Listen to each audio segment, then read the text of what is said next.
another episode of Performance Talk. I'm back with my bro up in the kitchen cooking up this Formula One dope for you all. So we're about to deal some things out. We're about to get into some issues, get into some topics, get Thanos' perspective. I saw some things going on your Twitter, so we can get into that a little bit as well. But how you doing today? I'm good, man. I'm good. Like I said earlier, just a bit tired, long day at work today, but it's finished, so I can wake up if I'm not working going in the office tomorrow, so I can wake up at 8:59 for work. A little bit later, and Yeah, get to the yeah, office because it's right there. yeah, not that All far. right. So, man, let's talk about something. We're gonna talk about some different things. We're gonna talk about McLaren, of course, Ferrari. Talk about Mercedes. Talk about Red Bull, but not in the same sense that we usually directly talk about them. Just specifically, we're gonna talk about McLaren a little bit more specifically. I want to know how you feel about Oscar Piastri in comparison to Sainz and Ricciardo at this point in time in the season. What he's done so far. I mean, I did pick that he was probably going to be the standout rookie of the year anyway. It wasn't, Okay. it wasn't, it wasn't up for debate. I think so far he is prior to them getting that upgrade in, I think it was Austria. He was pretty much somewhat thereabouts under the radar. But I think Okay. once they've made that step in terms of the overall performance of the car, you've actually now starting to see why he was such a sought after talent and why him deciding to jump ship from Alpine to McLaren was the right move for him because he's now starting to perform as we expected him to do. He's not, Right. what was it? He Like qualified. 5-point finishes. Yeah, and he got that podium in the sprint race in Spa. You're qualified. He pretty much, you know, outshone, you know, Lando on that weekend. Followed up from Silverstone. Showing that his performance in Silverstone wasn't a fluke.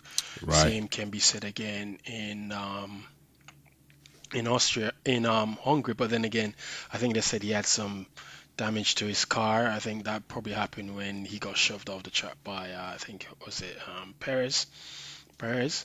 So he picked up some damage there, and that affected him throughout the race. But since Silverstone, Austria, I'd say he's starting to like display that level, and I think it's if you compare him to Ricciardo, I don't know if we can really compare him to Ricciardo per se because Ricciardo had two full seasons at McLaren. Yes, his last season Right. was pretty much embarrassing, but Yeah, that shit was a you have to wash, bro. remember, he's the McLaren's last race winner. He won. Was it That's Monza another in point. 2021? No, it wasn't Monza. No, it Uh, was it? I thought it was 2022. Well, 20 no, because he got no Zach Brown ended up getting that tattoo, so it was 2021. 2021, but it I wasn't think it was Monza. 2021. It wasn't Monza because Gasly won No, I think Monza. you. What was Gasly the won tattoo of Monza. then? Um, oh God, I'd have to check, but I'm trying to remember which one of the races he actually won. But I'm sure he won a race at McLaren. Yeah, he Uh, did. yeah, it's probably 2021, 2020. No, 2021. Yes, Gasly won. Okay, so I was right. 2021. Gasly won. Yeah, Gasly won Italy 2020. It was 2021. Ricciardo won at Monza. I'm just checking my results. Yeah, so he won at Monza. But so I don't think we can really. It's fair to start comparing him to Ricciardo as yet because you have to Okay. remember he hasn't prior to this year. This was the first year he sat in the Formula in a car for what 2 years, 2 years I think he sat out. Yeah, So yeah, yeah. He was sitting you on know the sideline with Alpine. yeah, so he's now starting to get his feet wet, and we're starting to see that what this he does have that potential, and in so again I don't really think we can really compare him to any of the other drivers out there because these guys are they've pretty much seasoned signs the Ricciardos. They've been there a while, so I give him Right. time.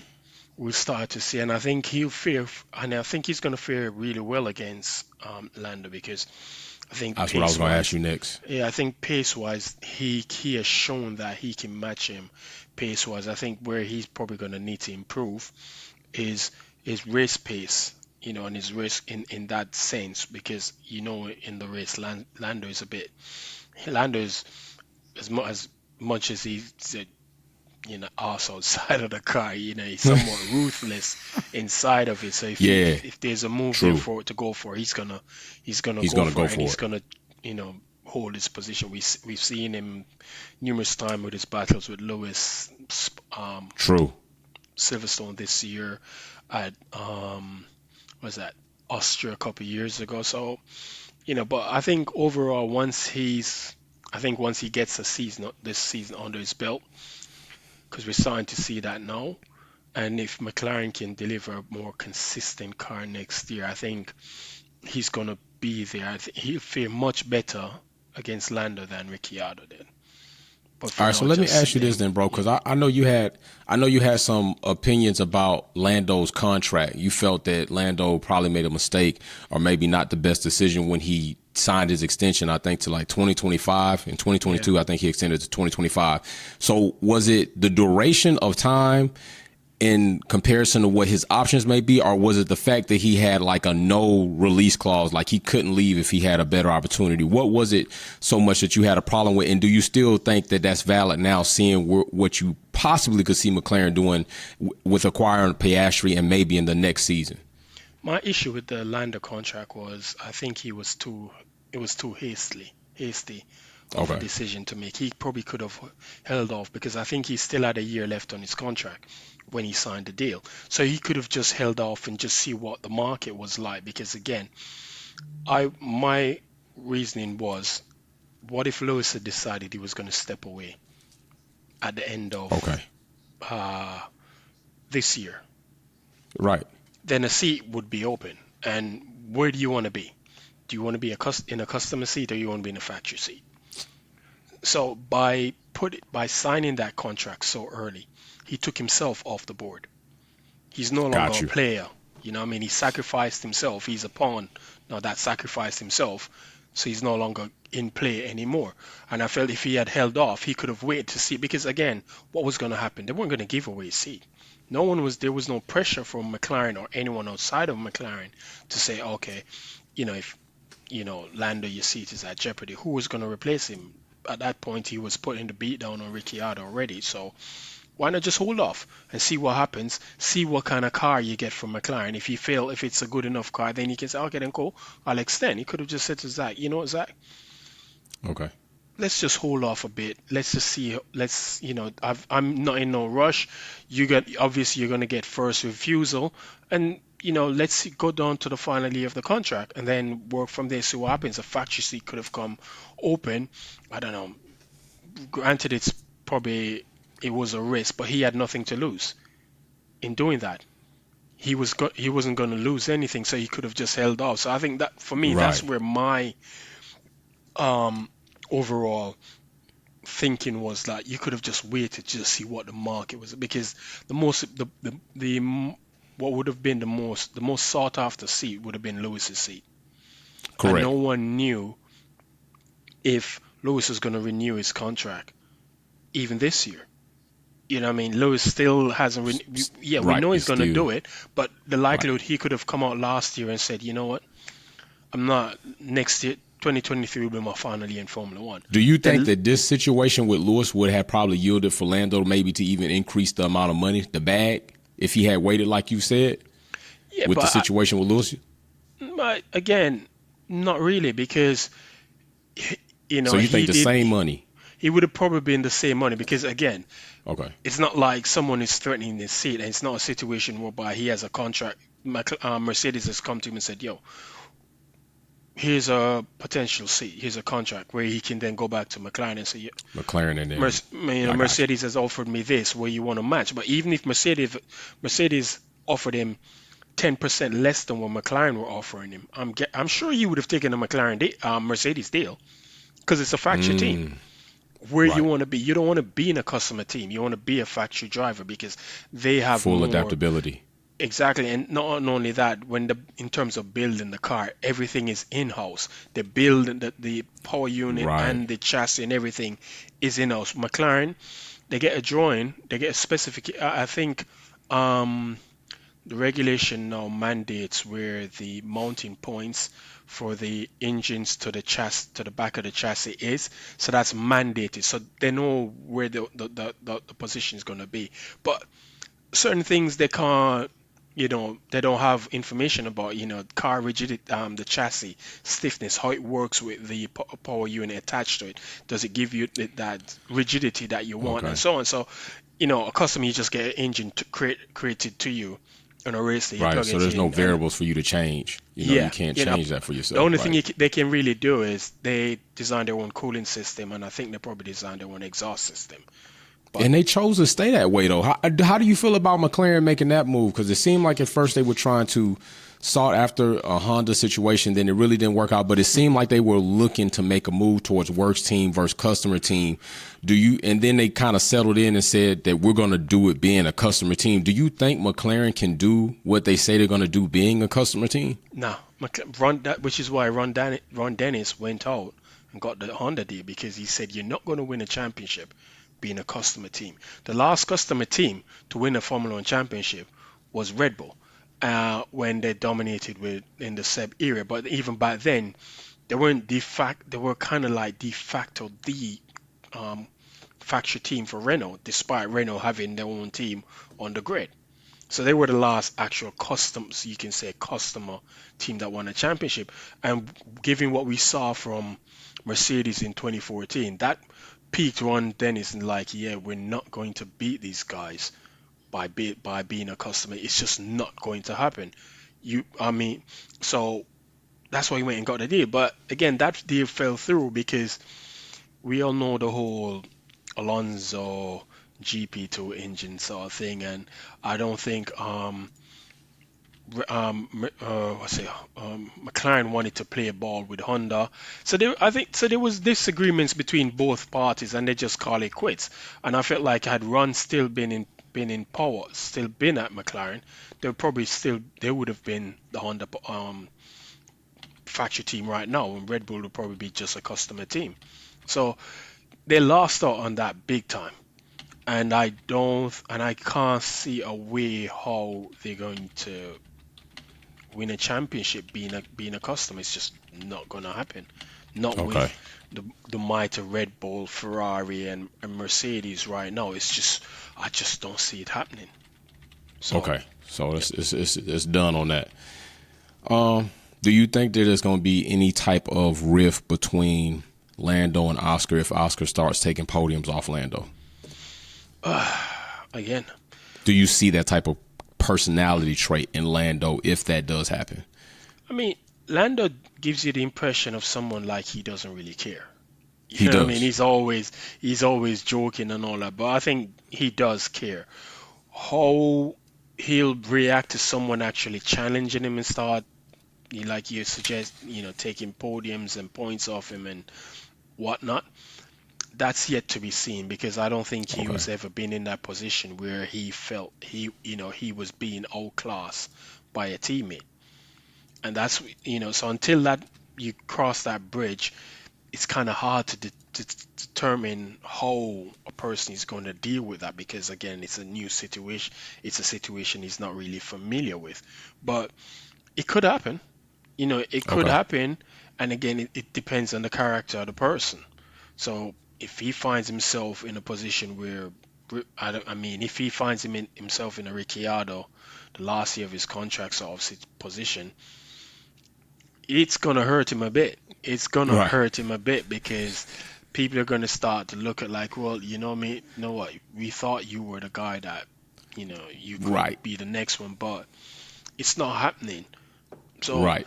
I think it's possibly could you could find some form of friction between him and Piastri, but I looking hope at not, Piastri as, honestly. yeah, I hope not, because looking at Piastri as a character, he doesn't seem the type that would react in, you know put himself in a position where it causes friction. But and again, what you see on the outside is always what's on the inside.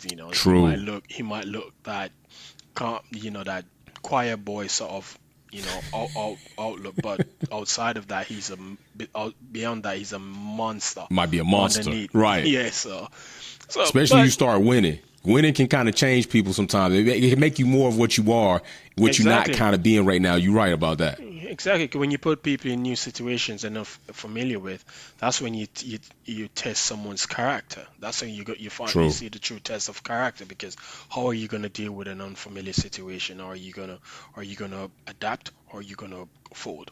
Which one is it gonna True. be? So, but in terms of pairing as a driver pairing, I think it's an excellent driver pairing. I think it's up there with, if we're being honest, the Okay. strongest I think the strongest driver lineup still remains Lewis and George. And Russell.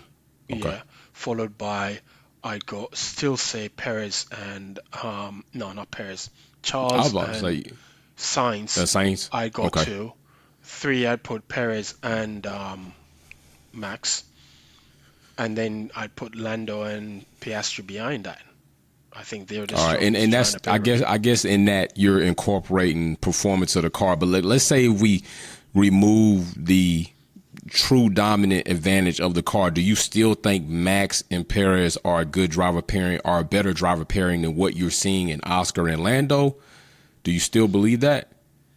Mm, Because I, sometimes it seems like Perez is, to me, a good driver pairing is like you should see that second driver in the vicinity or right but next to that lead driver. yeah, And it seems like Perez is almost being Stroll-esque this yeah. season I with saw his a gap tweet. between Max. I saw a tweet earlier where they were showing the average gaps, finishing gaps between driver pairings. Lewis and George has the closest 6.6. Okay. I think Perez was something like average finishing position behind Max was nearly 12 seconds, and God I'm dang. like, look, Right. but if you're going to look at them, but Perez is quick, but he's Right. not quick enough where you'd put him above the aliens, as I call them. Right. Right. He's definitely in. We all know he's no match for Max or Lewis.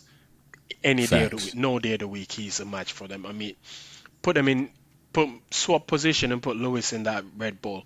Perez will Oh, probably bro. be getting the same level of treatment, probably not worse. You know what I mean? Okay. So he's just not. He's quick, but he's just not the quick that these guys are quick. So Okay. you put him. I still put him. If you're talking about just driver in terms of quickness, obviously we're gonna put Lewis at the front. But if you look at the top four teams, I'm gonna put him 7 and 8. I'm Okay. gonna put him ahead of Piastri for now, because he has that Okay. That's experience, and Piastri is pretty much right. new. But I'm not putting him ahead of Lando. And if we and I mean That's fair. I if think that's fair. and if we're being honest, you probably put Alonso ahead of I was about to Perez. say I put Alonso. I probably You put put Alonso before Alonso Perez too. up before Perez, so he's in a situation whereby now, I think he's being flattered by the car.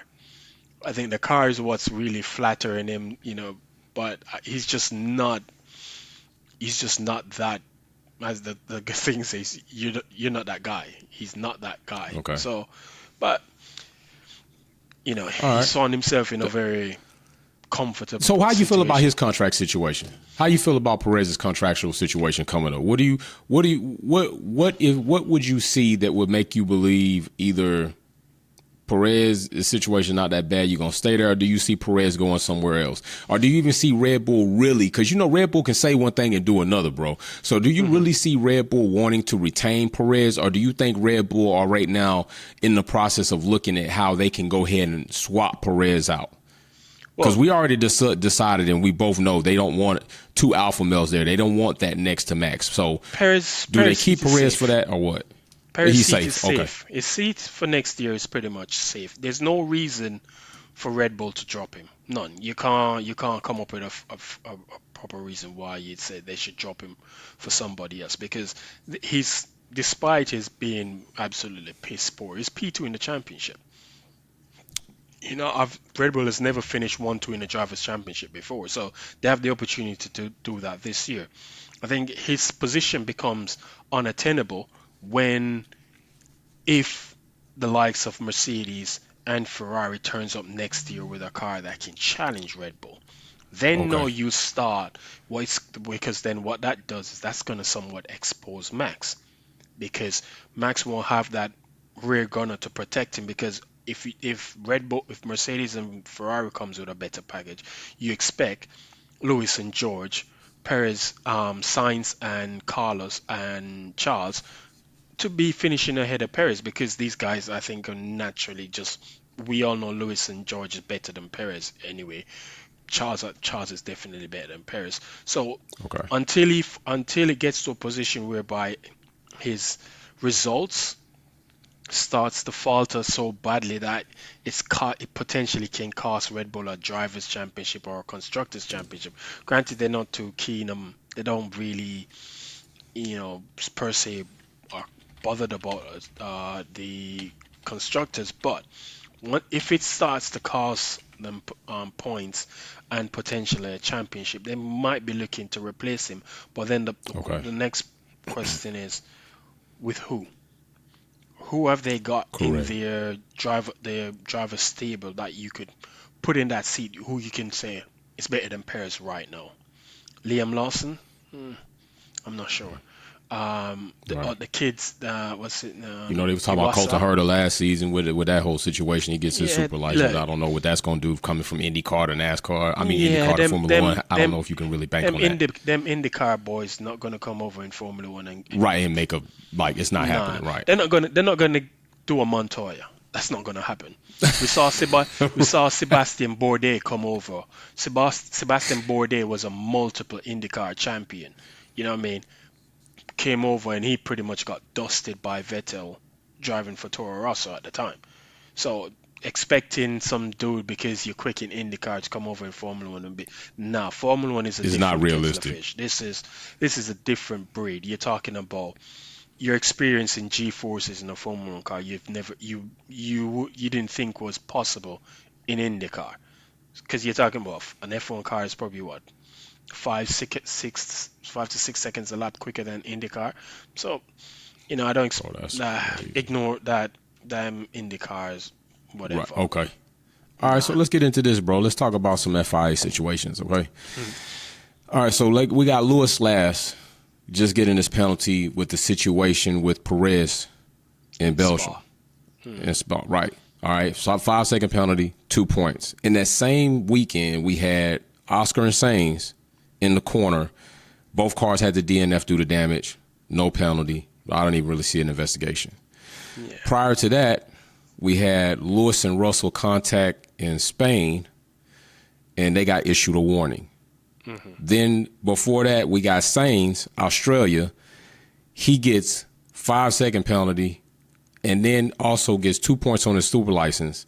But then in that same race, we got Gasly coming back onto the track on Slavey, wrecking out both Alpine cars, no anything. Is this consistently inconsistent, and how do you feel about this whole situation?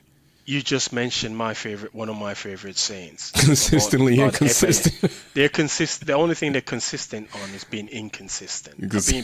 Look, here's the thing: the Lewis penalty. We're all aggrieved that it shouldn't have been given a penalty because they're flat out racing. It's wet, dry conditions. It's not like Lewis went for a risky move or anything like that, which caused a Right. collision. Then now, if it was a risky move, then you could understand. Yeah, you pushed your lot there, Lewis, and that. But it was clean. He didn't force anything whatsoever. So there could Right. have been, they could have just like okay, racing incident, because that's what most people view it as. I think the penalty in itself, we've seen those penalties. We've seen similar penalties being given for similar things. So I don't. So I think what people, again, the problem comes with consistency because you've seen similar incidents where it's been penalized and sometimes it's not been penalized. So that's where I think Right. that's where more the frustration lies because people are like, yo, it's a risk. Come on, man, it's a recent incident. You basically ruined what was a good battle because you put the penalty. And I think I wouldn't. I could see with the 5 second penalty. As pissed off as I was, I think the penalty points was a bit harsh. Excessive. Yeah, that was a bit excessive because you could have looked at, and I think what they didn't penalize the incident, they penalized the outcome because that's what I think happened. Thank you, I bro. think the fact that Perez retired from the race is why the penalized gave the so added the penalty points to To to Lewis. to his license. With the signs Piastri thing at the start, yes, Now that again, was a risky it's move to me.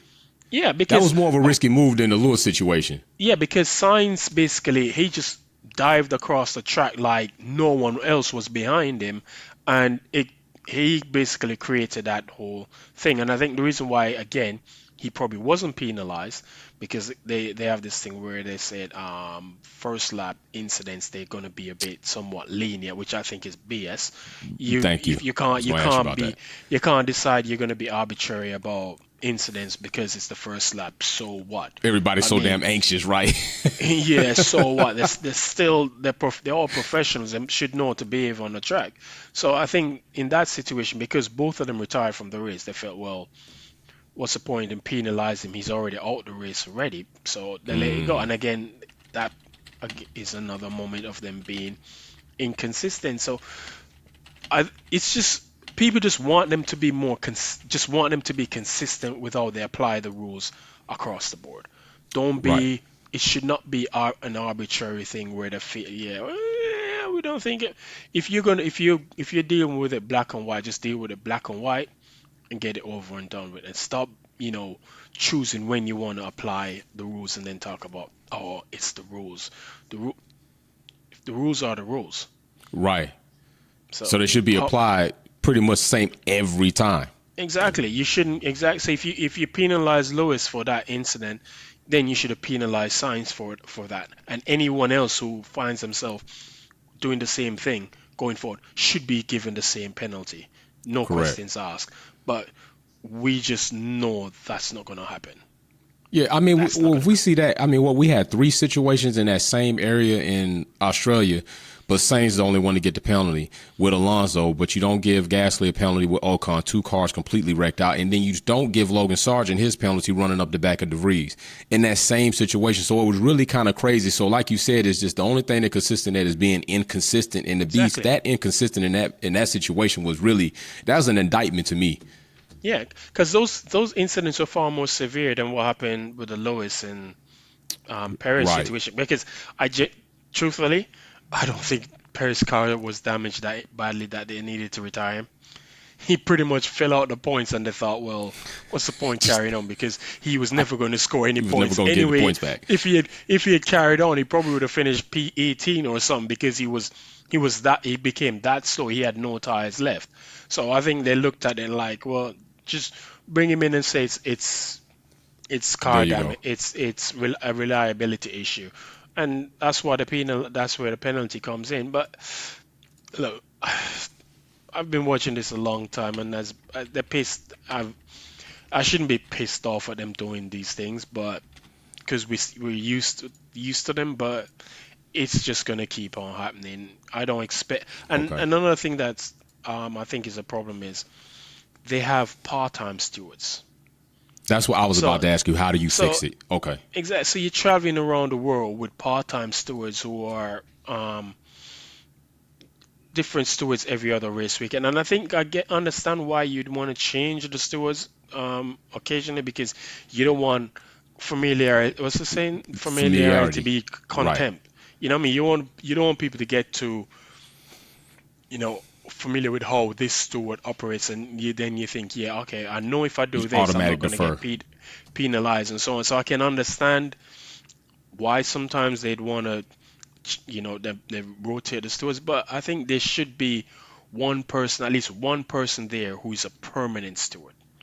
Okay. Then you One can head then you can steward. bring yeah, so you have one guy who's there permanently, and I'm sure they have debriefs or pre-event race events discussions where they talk about if this X scenario happens, how are we gonna deal with it, and so on and so on.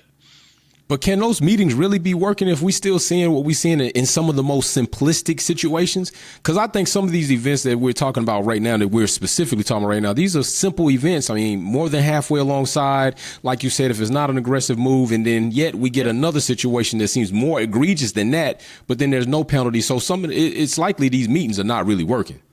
Well, true, because again, it's you're relying on individuals to make decision, and sometimes in bias and again emotions True. get involved. Not everyone is going to be by the book, just go it says it's black and white, so this is what we're going to do. So it's to be expected that these things will happen, and if it wasn't so frequent, then it wouldn't be a problem. But it's the Okay. frequency of it that's I think that's the problem. So if it happens once in a while where they let someone off, then you could understand. But if it's a regular, that's where it creates a problem. But All right.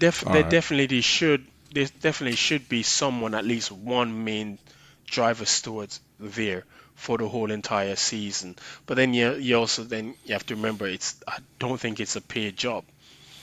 What I mean? It's a Yeah, I remember volunteered we talked about it's a that. volunteered sort of thing, so they probably more likely just get travel expenses and reimbursements, and that's about Food, it. right, So per yeah, diem so they type don't get a situation. salary, But and again, for a professional sport that generates so much in revenue, why That's can't you crazy. afford to pay drivers a full-time driver stewards? You know what I mean? For real. If you have a full-time race director, then you should have a full-time driver stewards, because these decisions have money, impact Yo, outcome, and you have to remember points is money, and point made. say for instance Williams back in the day, at 1 point, Williams scoring 1 point works out to be them getting an extra 10 million from the pot. So points is money. So you have to, you want someone who's going to be there all the time, and just try and get the rules followed more consistently. We can understand you'll have the odd cock up here and there, but don't make it a regular thing. And you know what happened in Spa in that sprint race, it just ruined the whole thing. And if you follow the True. rules based on what the new guidelines are for overtaking, Lewis didn't do anything wrong, because Didn't do anything wrong. it says you need to have at least more than half your car alongside the car you're overtaking, which then Right, to be a means racing incident. you can claim the corner. You know what I mean? So Facts. Both drivers have equal right to the yeah, apex. yeah. So if you're on the inside and it's a right-hander coming up, and you've got you're pretty much front axle to front axle level, the corner is yours. Perez basically lost the corner because it's coming up to it's a right-hander, so he was more likely his turning would have been more steep. Yes, Lewis would have been more acute, but he had that corner beat.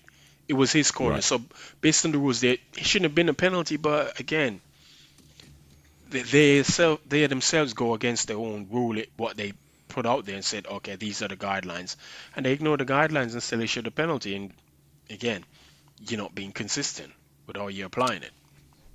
All right. So we could talk about the FIA all damn day, really, with Yeah. some of this shit. Even especially if we go back to 2021, that was egregious as hell.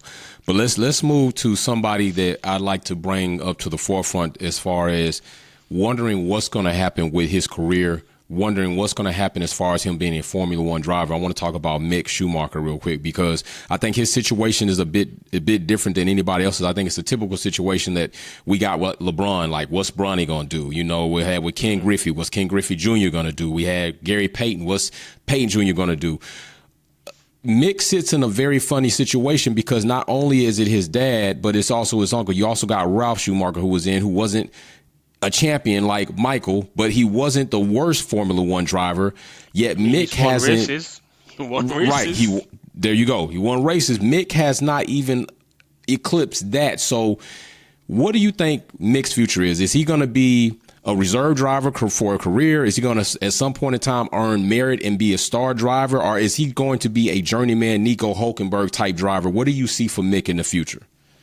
Well, one, I'm kind of my prediction didn't come to fruition because I thought Mick What was that? destined to drive for Ferrari. I thought the Okay. moment I've always said the moment the doctor said it's a boy, his name was signed on the contract to drive for Ferrari, That's but right. You did say that. it doesn't look like that's ever going to happen now. I mean, Mick's situation is like you said, it's a funny one because right now being in the Mercedes setup, I think it's beneficial for him because Okay. it How so? total because again it's Mercedes that you have the Okay. might of Mercedes behind you, so they'll do whatever they can to get you a seat. Because remember, even when Ocon was in the Mercedes fold, Toto Wolff did everything. He pretty much they'd agreed to sign him to Renault until did he drive for Renault? No, because I think he had to sit out a year. I can't remember. I think yeah, he sat out a year, and I think he got the drive for Renault, and then Ricciardo came available, and Ricciardo then they changed their mind because I think Toto Wolff said there's an agreement between Toto Wolff and Bitterol. I think that's how he pronounced his name for Ocon to go to Renault. They kind of like loan him. It's a similar situation to like how Red Bull loan Albon to Williams. So Mick Yeah. right now is in a position whereby he can learn from the great. He can learn from the greatest. He has Lewis as somebody who he can pick his brain, learn things from, see the things he does with the car. Lewis's data in the simulator, and can't try and he just have to sit and bide his time and just hope that Tota can work his magic and get him somewhere on the grid. I know a lot of people say, he's not that great. He's not that great, but I mean, there are many not great drivers on the grid right now. Logan Sargent is Point. still on the grid. I still maintain the hype around Yuki. It's never been fulfilled. He came in and he had a good start to was it 2021, and then I mean, how many um performances from Yuki you can look up and said, yeah, he literally lit up the place and he drove. There's not many, so he Yeah. hasn't really Right. pulled up any trees since he came in. So Mick, I think I think if he given another opportunity, he might do a whole lot better than he did at Haas. I think the Haas situation just wasn't um, a good environment for him. Because Okay. sometimes you can be the best driver in the world, and sometimes and the environment you're in is just not the right place for you. And it doesn't allow you to even perform to your full potential. So right now, Even with that said, do you think Haas made the right decision cutting ties with Mick, or do you think I mean, yeah? I want to ask you that. Do you think Haas made the right decision cutting ties with Mick? if you look at where Hulkenberg is performing right now, because where is he? Where's Hulkenberg in the standings? Let me just check quickly. Shit, probably eight. Uh, 18? No. he's Hulkenberg's.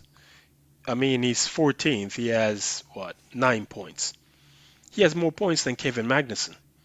Yeah, K Mac Kevin was supposed to Magnussen be has that two dude points. coming into the season, though. E- Exactly. So when you look, so if you're looking at it from a point scoring point of view, they made the right decision in getting rid of Mick because last year Mick scored what? I think Uh, was it 8, 12. He scored 12 12? points last. No, Mick, he had he scored back in Silverstone and Austria. He scored combined 12 points for the season, which was compared to Kevin Magnussen who scored 25. So now the situation. It's flipped Um, now. yeah, and Hulkenberg is only Right. 3 points off what Mick scored last year, with still Yeah. another 10 races to go. So the very K likelihood Mac is only got he could 2. surpass. Yeah, he could surpass that. And didn't Hulkenberg qualify on pole? I think he did. I can't even. I'm Okay, sure he so but you qualified know on pole. what? That's interesting you say that thing, though. So let me ask you this, because we're talking about 12 points last season, right? Hmm. Their whole thing was to get rid of Mick, keep K-Mac, who they thought was going to be on fire, bring Nico in. So still looking at that, if you had Mick's let's say Mick was still able to collect 8-10 points. Hulkenberg has his points. Is that not a better setup than they currently have with K-Mag only collecting 2 points? Maybe did they try their luck a little bit too much on K-Mag? Because K-Mag was already kind of a question mark, like an if sign coming in. They really didn't know, but they brought him back. I think we were all kind of surprised, like, damn, they got K-Mag back. So still looking at what we see, what we know right now, because I know it would have been hard to tell the future then, and you're right. Looking at what Mick did and how he ripped up cars and he wrecked up the cost cap a bit, I can see that. But looking at what we know now, would it not have been better to have Mick collecting 8 to 10 points if he still would have been able to do that, of course, and have Nico contribute that? Yeah, but then the problem is he's collecting those 8 to 10 points while also racking up the cars, expensive repair bills. So he's kind of like paying for the repairs by collecting points. So I think when you look at it, I think that's the reason why they probably more than anything else why they got rid of him. I do too, because he had far too many accidents. Right. And when you're in a cost cap area, that does take a toll on your repair bills, right? Because they probably budgeted maybe like £1 million for parts for the whole entire year, and you're running through that bill because like he had some hefty crashes, especially the one didn't he crash in 2021? We had that crash in Jeddah. Jeddah, which basically broke the car in two and all of that. So I think they let him go because of the amount of crashes he had. But I think again at the same time they could have kept him and used that Schumacher name to generate revenue and just use that to as a play. But if you're looking at Hulkenberg's performance so far, because I thought when I heard they were bringing him back, I was like, why would you bring a dude out of retirement at his age for and just get what might as well have just kept making just work with him and groom him and help him to iron out those kinks. But if you look at his performances so far, it's not that bad. It's not that bad, and in some ways you kind of saying it's just they are justified in why they brought him back. Yes, the points wise they're what, so they're basically 14 points behind where they were where they finished last year in the table. So currently 8th in constructors. Mick was just a consequence of his own actions. That's what it was. Him just crashing, because I think if he hadn't crashed so much, they probably would have kept him on, because he like I said in Austria and Silverstone he scored good points for them. So, but right now where he is being under the Mercedes umbrella again, where his dad actually started his racing career, because people actually thought people forgot that Mercedes somewhat part funded Schumacher to get into Formula One. Right. Some people forgot that. So there's history there. So where he is right now, he just has to try and absorb and learn as much as he can, because who are you going to learn more? Yeah. Who's the better teacher? Who you want to have a teacher right now? Lewis Hamilton. So you're there, so you take advantage of that. And I think Toto's going to try and get him a seat, because I think that Williams seat deserves better than Logan Sargent. Sorry. Yeah. It deserves better than Logan I agree, Sargent. bro. I completely agree. So I think what Toto is gonna do is, James Voles used to work at Mercedes. He's probably gonna all right, James, you know what? If you put Mick in the seat, we give you a discount on your power units for the year. So if rather you pay us 20 mil for the year, pay us 15 and we pay Mick the other 5, or we pay Mick, the difference for his salary. So so I think that it's very likely he might get a seat at Williams next year. I don't know. I just don't see. Sargent is not that guy. Man, he's not. He is. I don't know if he got a seat in the first place. They were you and me both, bro. He is not that guy. Yeah. Like that Captain America nickname is not earned, bro. Nah, not at all. All right, so let's move in. Let's move into this. Let's move into Mercedes, McLaren, Ferrari. Ferrari just recently, and you even said this before, even in regards to Mercedes. Mercedes admitted it at some point in time in the season, told everybody, hey, we made the wrong decision. We're going to move in a different direction. We can't fully have a complete B spec. We're going to change as much as we can.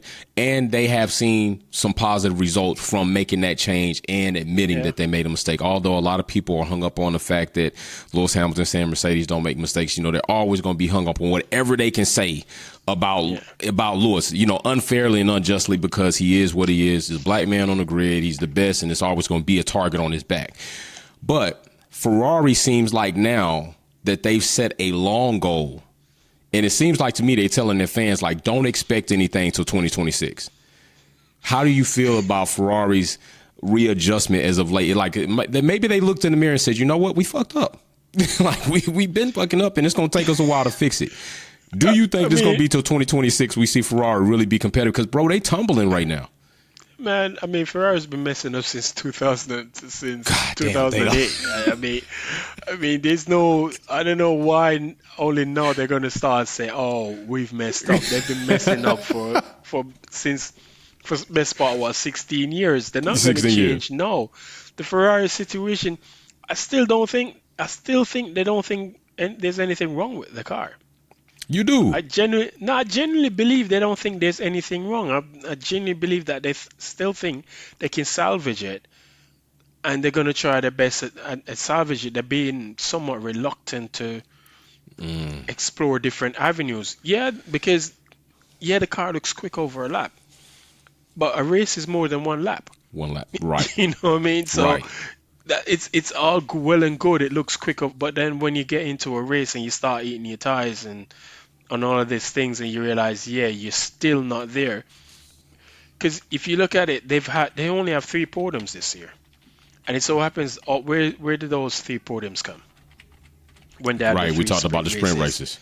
Yeah, that's where all the podiums came from this year. It's the sprint races, and they don't look like a team that they're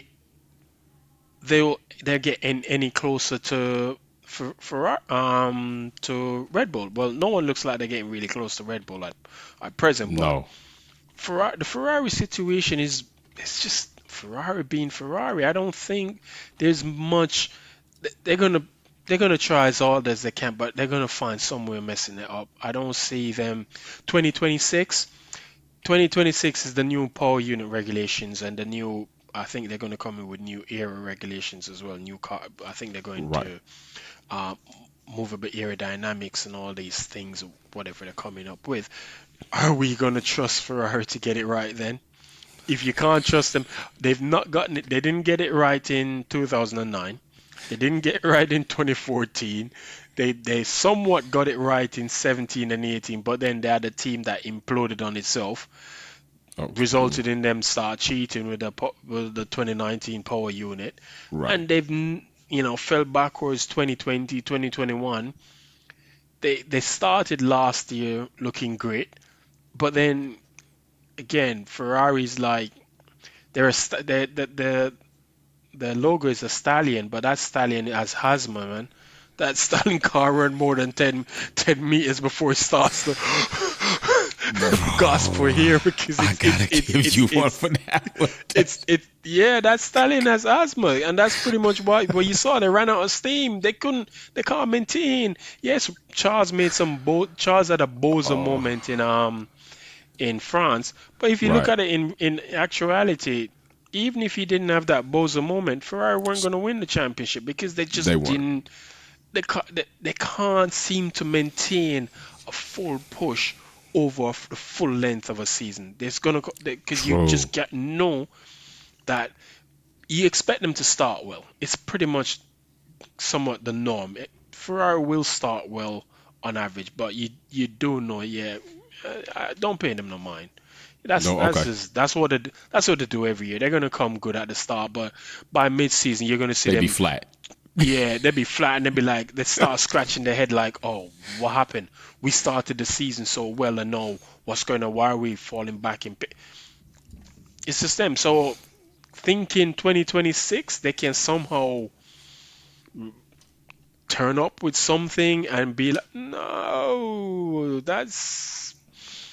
I'd put my money on McLaren being a better coming up with a better package in 2026 than Ferrari right now. Brett, that was going So to be my next question. So since you said it, let's get to this. Let's go ahead and let me get to it. So do you think McLaren gets stronger as this season continues after they kind of made this turn with their developments and their updates? Or do you think they have a Aston S like second portion of the season where they got this height and the next thing you know, we just see them kind of falling off? What do you think is going to happen with McLaren by the end of the season?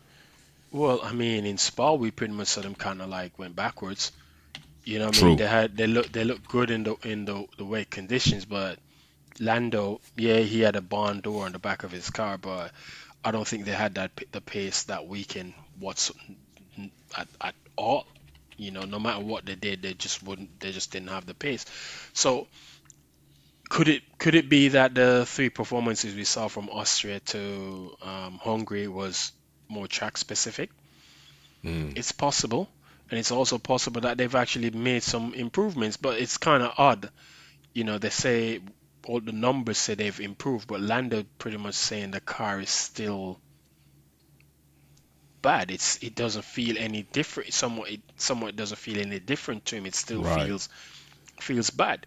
So how are they gonna go the second? Because this is where it tells the second half of the season where it's gonna tell. You know, our team's gonna continue to develop throughout the year. We don't know. It's very possible, but I'm still on the fence with McLaren's. Yes, they've made a turn, but is it a turn that's gonna, like you Right. say, for long term, or is it was just a turn that just for now look good, but eventually you're gonna see them. It's just gonna settle down, and they're gonna fall Okay. back in the pack, where they're gonna find themselves in a situation where they know they're competing with Alpine rather than to be competing with Mercedes, Ferrari, or Aston. So Okay. so it's still. I know people say, I've seen people tweet that they've now leapfrogged Mercedes because they outperform them and I'm Bro, like, I do not believe that shit. yeah, I'm like, come on, because if the argument, because the argument that people use is, well, they beat them in Austria and they beat them in Silverstone and whatnot. So I said, well, if that's the argument you're using to say they've leapfrogged Mercedes, so then Mercedes beat them in Spa. Are you going to say Mercedes are back ahead of them now or whatnot? So Right. we don't know. It's McLaren thing is a funny one. It's a funny one, because like I said, yes, it was three different tracks that performed somewhat well at, but let's see how they carry on for the second half of the season when you know more development comes in, because what we've seen so far is when teams bring any form of development, they've made some sort of jump in performance. Right. We saw it with Ferrari, we saw it with Mercedes, we saw it with Aston, even Red Bull. So, and we've seen that with McLaren. And somehow you have to give McLaren credit, because they were True. coming from the back of the grid. You know what I Yeah, they mean? was And looking they've yeah, since the livery they launch. made a They was massive. bad.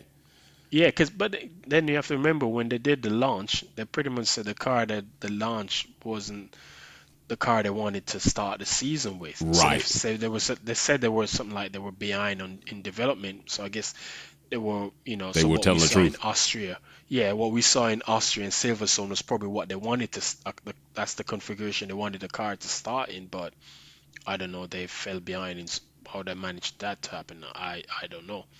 But Right. so we'll see more, but for now I think you have to be impressed with the turnaround that they've made, because I I think agree. it's fair to say they've leapfrogged Alpine. That much Yeah. we can say. We can say they've now made a step and they're ahead of Alpine in the pecking order. Are they ahead of Aston outright, Ferrari, Mercedes? Nah, I don't think so. I don't think so. You're not gonna go that far. Nah, Cause right now, no. what they are, they're good. Yeah, bro, they are good. Damn. Yeah, they are ways Because off. They are ways off I think they're Ferrari. what? They're I what? mean, Ferrari at 190, 191, and they're at 103. Yeah. So, yeah, they're somewhere off P2.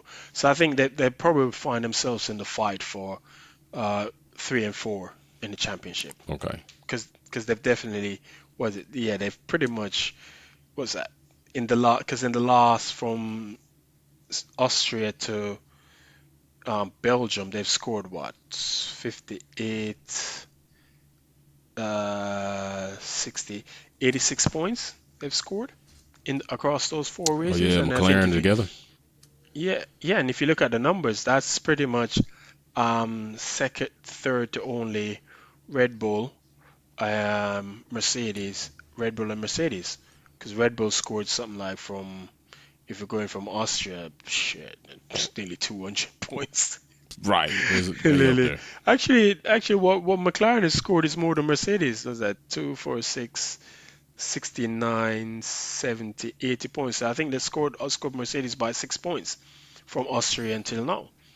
So, and that stretch basically put them ahead of Alpine now in the standings, in which is why now you can pretty much say, yeah, I think they're definitely ahead of Alpine in the pecking order. How you So, feel if but McLaren jump Ferrari by the end of the season? then it would just be a Ferrari thing, wouldn't it? It'd just be Right. another Ferrari thing that they, that I'm they not get shocked. jumped. Yeah, that they get jumped by McLaren. Because right now Ferraris are is in shambles. I think there's Would you I go so far to say maintain it's nearing rebuild? how many times are they going to try and rebuild? God damn. Because I mean they've been rebuilding since, like I said, since 2008. They've been rebuilding. How many team principals have they gone through Oh yeah, since yeah. 2008? You know, and nothing's changed. And I don't think it's a question of them lacking the people with the know-how. I think there's the culture within the team. We've That's had what this you discussion said. before, that there's a culture of somewhat a fear. There's a sort of a fear culture within that team where, because if things don't go right, someone is immediately fired, and people are just so on edge and scared, and that's not a good environment to work in, because you're not allowed to fail, because if you fail, you're gonna lose your job immediately. You know what Formula One is. That's not, Right. there's nothing guaranteed. So the whole entire culture in Ferrari probably needs changing, and it's never been the same since the last of the four horsemen, which was Braun, was it Michael, Braun, Todd, and the Montezemolo, because he was the last one to leave Ferrari, Luca. And since that's gone, there's no sense of leadership. I think the board, the people at Fiat, are still intervening in how Okay. the team is run, and I don't think Fred Vasseur really has the power within Thank you. that team. All I right. think Thank you. he's still sure you have a Still. board to answer to, but I think his hand is tied in certain things. Hmm. It's still somewhat final decisions are being made by John Elkann, that's his name, and the rest of the board at Fiat, or Ferrari, whichever, because Fiat's the parent company for them. So, but Okay. I mean, like I said, my thing, as I've always said about Ferrari, I don't really my expectation of Ferrari is no expectation at all. If they At do all. something good, you go, all right, cool, you give them a pat on the back. But they do something bad, you're like, okay, it's Shit Ferrari. You know happens. what I That's mean? You right. don't exactly. It's normal. That's You can, normal you can, operation. yeah, you can expect them to again expect them to be inconsistent. Okay. So That's it. let's do this. Let's hit this one real quick. Let's talk about. I've said, I've done a video. I've told people it's hard for anybody to go on over a 5 street championship run. Okay, Vettel's 4, Schumacher 5 on his streak, He's the on only that one to streak. do it 5 times, Right, and then and you know what Massa I'm saying. robbed us. And then, so what do we, people, I keep trying to say, for Max to even get one outside of Lewis at 7, he's got to go on a streak all the way to 2026, which I don't know if, I really don't think it's going to happen. I don't think it's going to happen, Yeah, but even if it does, he's still one short. And then you got a regulation change. You got Ford coming in, the power units. I try to tell people it's not as easy as you think it is to go on a streak. Lewis didn't go on a streak. He got anywhere. Even Schumacher, you got 2 to 4 seasons where they went winless. They didn't win championships. What do you foresee as far as, even though this car is dominant, I still don't say that the percentages say it's that easy. You still got to eclipse Vettel at 4. You know what I'm saying? What was that? Yeah, You still I got to don't. do that. Yeah, I 2010, don't. 2013 or something. So what do you think about that? Yeah, I don't see. I look. I People call me delusion. They say I'm on the Mercedes payroll. You know the usual names I get called on this Right. because I have belief in the team, and I think I don't see Max winning 5 straight because that would take him up to the start of the new regulation in 2026. 2 years So that outside his means contract expiration too. yeah, yeah. It's in the 2028 his Yeah. contract expires.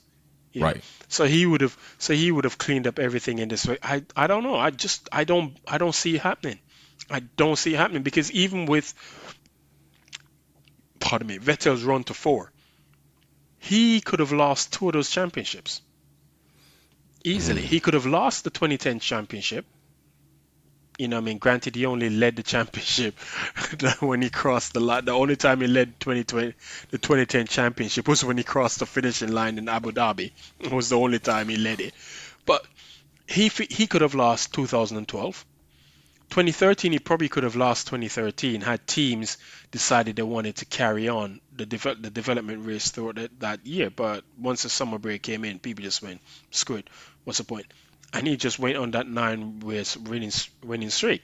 So I don't see, I genuinely, and even when you go back and look at Michael Schumacher's run of 5, he could have lost the 2003 championship. He probably should have lost. Was it 4? Which ones he dominated? Who, Schumacher? 2002. Yeah, he dominated 2002 and Yeah. 2004. 2000 and 2003 championships were close battles that he could have lost. So I don't foresee a situation where Max is just gonna cruise to 5 championship. Like at some point Mercedes is gonna turn up. Ferrari, God, Ferrari might turn up. I'm Might. not gonna say I'm not gonna say they're going to turn up. They Might. might turn up, and if they turn up, might turn up for half a season, and then that donkey asthma kicks in, and then they just run out of breath, run out of breath. Yeah, you know what I mean. There's so much Ventolin you can take for that to help them out. So, but I've said on here, I think next year Mercedes will be a challenger for Red Bull. I know Okay. people say it's a phantom dream, and the Red Bull has extra performance in hand and whatnot. But I look at it like the law of diminishing returns. They're at a position point now whereby they're closer to the peak level of performance than anybody else. So their gains are minimal. While people, because you saw McLaren make jump a second and a half in space of couple races by bringing a new package, and and because you move to a new concept, you're consistently finding gains, whereby if you've already got a concept that's pretty much well refined, you're not going to find huge gains. You're going to find minimal amount. Minimal. It's similar to like the Mercedes power unit. When Mercedes started in 2014, they got the jump on everybody, so their power unit was the best. But over time, they started to fall back to everybody else, with the exception of probably Alpine. They start falling back because the gains they were finding were less because the regulations were pretty much stable. So there's only so much power they can get from the ice itself. The ERS unit was capped at the amount of power that it can deliver anyway, and for how long. So that was pretty much capped. There's not much they can do. So they had to find ways. So they had to, improve reliability, improve cooling of the ERS and so on. That might give you a bit more boost or so. So they had to find ways. So their gains will start minimal compared to like Honda, who's coming from the back. So they can be finding like, I don't know, Honda could be finding 50 bhp over a winter, or 100, where Mercedes probably found 10. So they say it's 9 to 1 in terms of performance gain. So that's why I think it's going to happen here when you look at the Red Bull situation. Okay. Theoretically, I'm going. So I'm I've already put my neck on the block already and said, yeah, I think from the get-go, Mercedes will be challenging Red Bull next year. And I think it's Okay. going to be it won't be a cakewalk for Max. And I think once the Mercedes gets up there, it's going to be difficult because now he's dealing with two very good drivers, not just one anymore. He's going to have to go up That's a against fact. Lewis and George. And George Right. has already shown that Yeah, he's he not gonna here to play with, you know what I right. mean? He don't care He's about willing, Mac's he's name going and to, his crying. yeah. Yeah, once he finds himself in a position, if he feels like he has an opportunity to make a move, he's gonna go for it. George is as ruthless as they come. We've seen it from him. I know right now he's not on everybody in everybody's good book. Yeah, he ain't For over on me, his good side. Right. yeah, for me right now, I don't really care. I see all the talk about George and what I like. Look, I just view George as another teammate that's there to get his ass slapped by Lewis, and that's how I see. I don't have no time to be drawn into the things he says and does. And Right.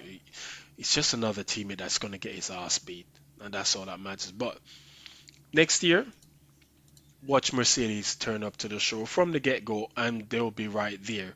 But Max winning 5 in a row, it's You possible, ain't seeing it. but I don't think it's gonna be as easy as how people are trying to portray it. Okay. Don't think that's gonna happen because that advantage, there's no way that advantage can last that long. Mercedes pole unit advantage didn't last that long because by the time they got to 2017, the Ferrari was pretty much there with them. Okay. So let's Okay. see. All right, hey, brother, man. You know, I always appreciate you pulling up, man, chopping it up, having these conversations, man. Perspective Anytime, is man. real, real is rare, man. And you stay hydrating too, man. You stay hydrating. I like it, man. Trying to be on the healthy side. So I hope we didn't keep you too long. I know you're up on that side. So we're gonna try to see what the season. They start back next week. So let's see if we can chop it up next week sometime, man, and get with you on that and see what we got going on, bro. So I definitely Yeah, man. appreciate you, man. So just hold tight. Yeah, like I said, man, I'm free. Just hit me up anytime, and I'll let you know if I'm free. I mean, for the last couple of weeks, it's been kind of hectic because we're implementing some new software. So I had Got to, you. you know, my department, but the software was basically for my department to help with my job. So we had to be doing a lot of data migration, manipulation, and also madness. And now it's finally gone live, and it It's a whole works nother thing. smoothly. Right. Yeah, I'm good now, so All right. less So listen, stress. everybody. I appreciate you all joining us. Me and Thanos about to kick it on the back end. You already know if you're not in the live chats because you're not in. If you want to be in, get VIP members, Wolfpack members. We will have a grudge race this Sunday, esports F123 platform. So y'all be ready for that, and we'll be live again before the end of the week. And of course, you know next week we're gonna be live, especially for finale lap. So everybody else, we're about to get out of here. Appreciate everybody joining us. It's Wolfpack Thanos. Don't forget to hit him up on Twitter, and we out. All right, peace. Yeah. Thanks for watching another episode of Wolfpack Performance. Don't forget to check out some of my other content on Formula One and motorsports topics. Like, share, subscribe, and we go live on the weekends. See you soon.